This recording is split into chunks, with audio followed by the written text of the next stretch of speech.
folks, folks. Man, I'm just in the spirit of talking today.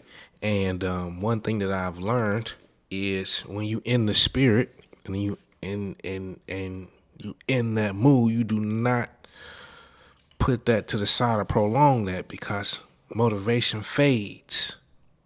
So when you got it, you have to act. You got to record. Got to click on for the clickers and the clickerettes. Let me tell you this. Let me do some shout outs right quick. You know what? I'm going to do this in the order that I want to do it.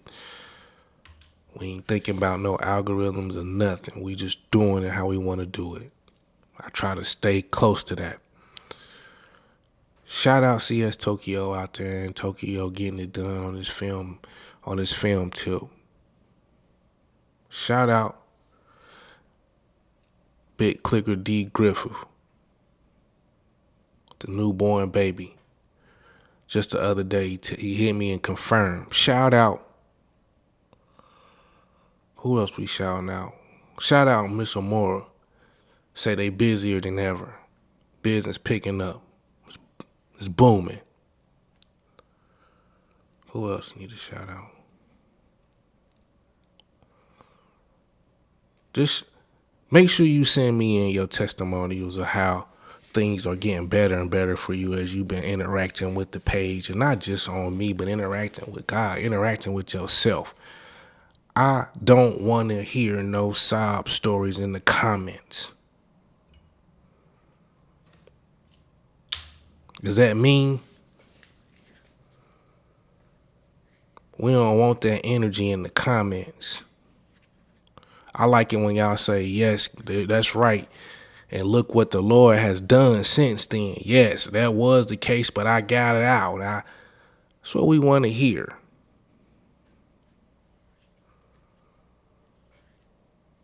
We gonna talk about the sadness on one day and one day of the month only, and that's during the big member Zoom, big platinum member Zoom.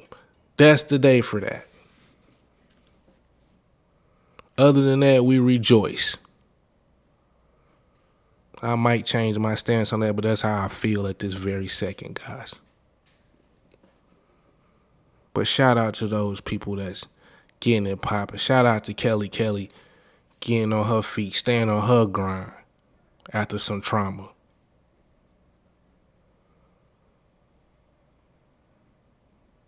This is the page for the victorious. Don't come over here if you don't want to get better.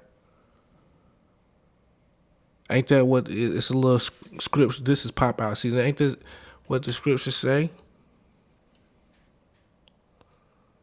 Do you even want to be healed? Do you even want to be healed? Sorry for the bumping around. Got some things going on in the house. They doing some things, getting it back looking right. Do those things you love. Here's the thing, man.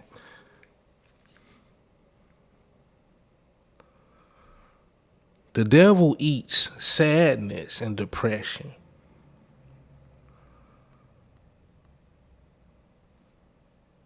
I repeat, the devil eats sadness, depression, fear, envy, anxiety, panic, paranoia, anything that dips below that vibrational threshold is food. Just like God eats when we rejoice. And if you want to get stuck somewhere, man, where this enemy can drink of your blood and eat of your food and stomp on your priorities and objectives, then you get sad.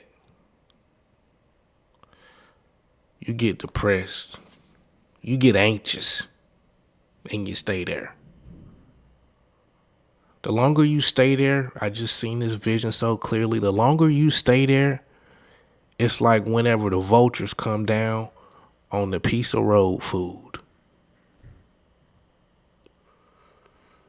First it start off, they smelling you. Then one come. Then two. Oh, he's sad and depressed. Then three. Then five.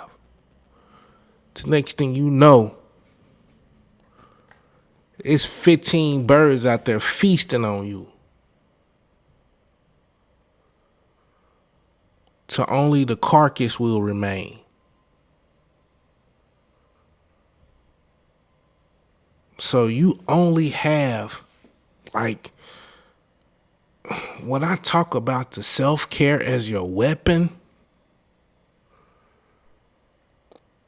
the self-care has to be your weapon. For whatever reason, we done feminized self-care and made it so it just got to be something that a woman do.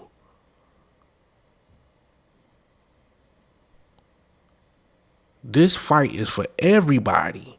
In order to be able to fight, you got to be able to put yourself in a higher vibration. And not only with substances that hurt. Not. I heard that if you was waiting for me to get to your door, I just got to it.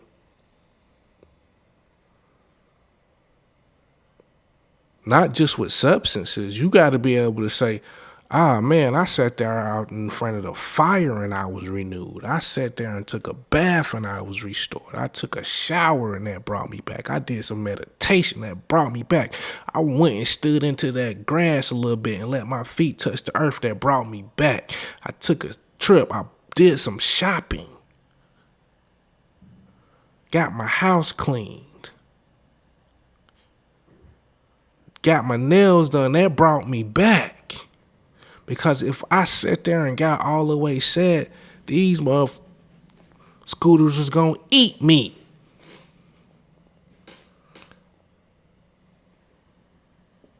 I only have one weapon.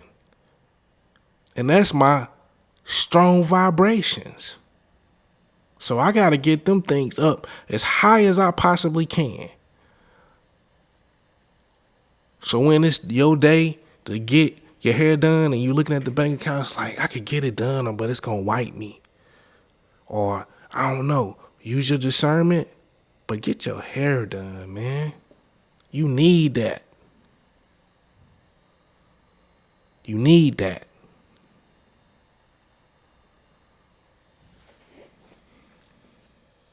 Not just talking about hair, but you know what I mean. This was a near-death experience, man. Okay? You ever heard of somebody saying, man, that was a near-death experience? I saw the light. I saw some visions and some figments and some emotion and some distorted beings and some paranormal activity. I saw some things in that near-death experience that I ain't never seen before. Okay?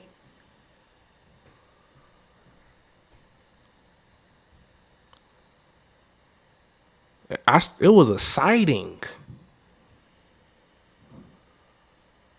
And for that, I may not never ever, you never gonna be the same again. But let me tell you what the after effects of the near-death experience are.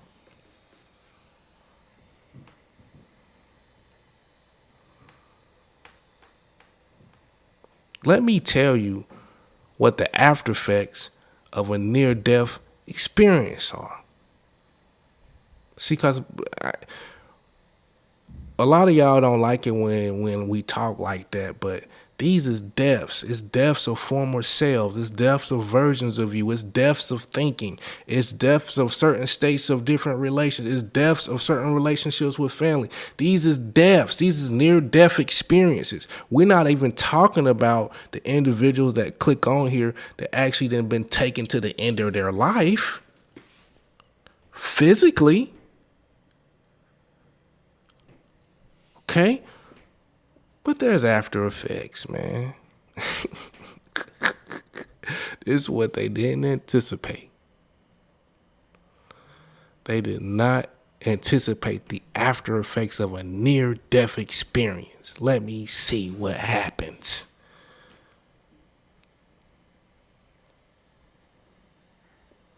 Often, the person experiences positive, sometimes profound after effects, they say.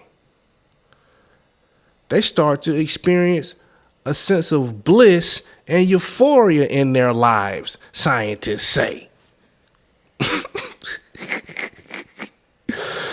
Woo! Maybe that's the promised land. After the valley experience, it's like, oh man, because I almost died, I'm experiencing life in a different way. Y'all gotta eat this tonight. Because I nearly died, I'm experiencing life in a different way. I got a profound sense of bliss and euphoria. I'm good for real.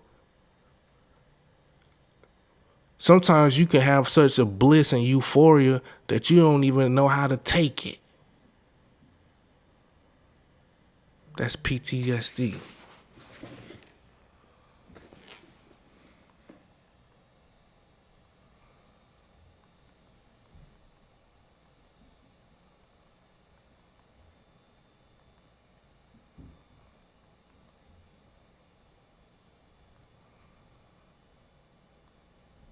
That's PTSD, but that's a different story.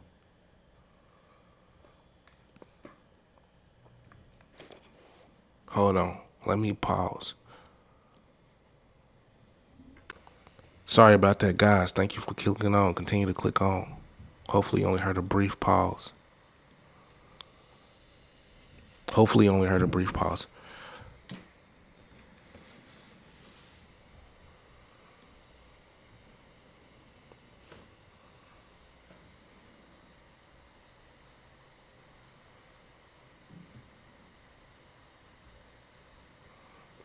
Often experiencers, scientists say, I repeat, experience positive, sometimes profound after effects, such as a sense of bliss and euphoria in their lives. My life, I done found my bliss in a different kind of way.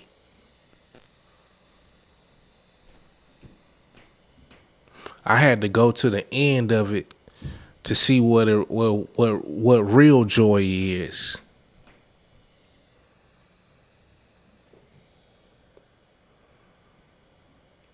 See, you wouldn't need no light if it wasn't no darkness. Like you don't know what sweet is unless you had something that was salty. It's polar like that. And so when you go to such extremes, or you feel like you've been in such extreme circumstance, your perception of regularity gotta change now. Nah, this is blissful. It's extreme bliss. I saw extreme darkness. Many people find their personality has changed. In addition to beliefs and attitudes towards subjects in religion and death. Of course, scientists. Of course. I went to the end of my life. Maybe it is a God somewhere. I went to the end of my life. Maybe something gotta be bigger out there for me.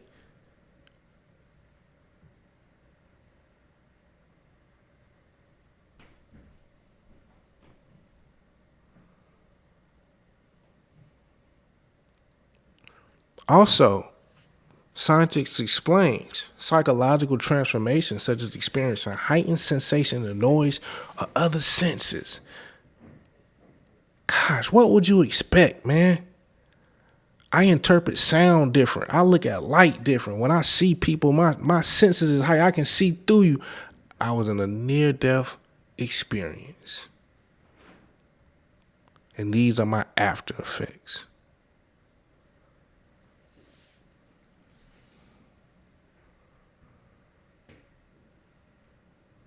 Good gracious.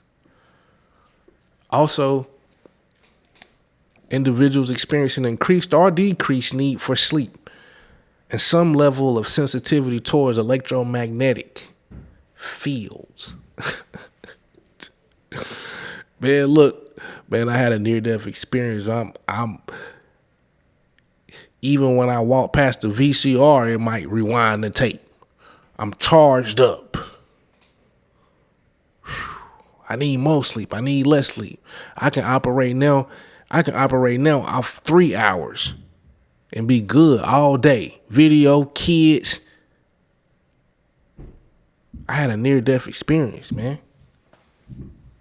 It changed me. All right, folks.